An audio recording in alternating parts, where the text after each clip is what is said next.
good evening everyone. We are here at 18th edition of RA Expo 2025 and we are having Mr. Hardip Singh, COO from GREW Solar with us. Let's start this conversation knowing more about their key focuses areas at RAI 2025. Hello, thank you so much for coming to our booth and hope you are having a great time. Like what are your key areas that you are focusing here at RAI 2025? So REI, is a platform where we get to interact with all our stakeholders, whether it is our customers, our vendors, our distributors, our partners. So everyone is present over here. So it's a wonderful platform where otherwise on a day-to-day basis you don't get to meet everyone. So here you get a chance to interact with all of them in one go. So yes, it's been a very nice experience. For the last 2 days we've been here and the response has been really very nice. That's great to hear. And my other question is, what new technologies or solutions are you showcasing this year? So we have just launched our new product, which is based on the G12R size, a cell size, on the TopCon technology. We had a press launch day before yesterday, so it's displayed outside. You can have a look, and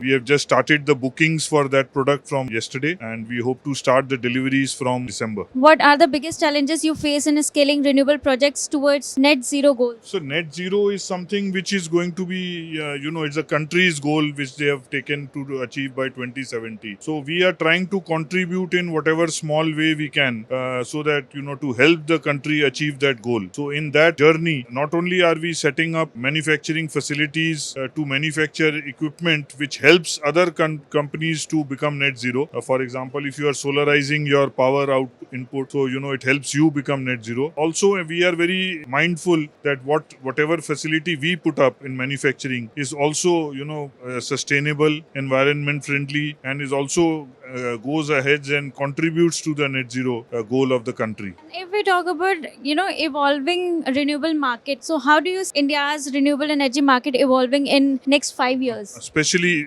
if I can talk about solar. So it is a booming market. It is, booming, and next 5 years is going to be very, very exciting. Not only from the demand side, but also from the technology side, because we can foresee a couple of, very good technologies which are right on the anvil and are expected to come in very soon. And any other, plans for 2026 or upcoming years? We are currently expanding on the module manufacturing side. So we plan, currently we are at 6.5 gigawatt. So we will ramp it up to 11 gigawatts next year. And then we are at, our cell manufacturing, PV cell manufacturing is also getting ramped up. So we will be operationalizing 3 gigawatt by March and another 5 gigawatt by end of the year. So by next REI this time, hopefully we will be at 11 gigawatts of module manufacturing and 8 gigawatts of cell manufacturing. That's great, sir. Thank you for giving us your time. Thank you so much.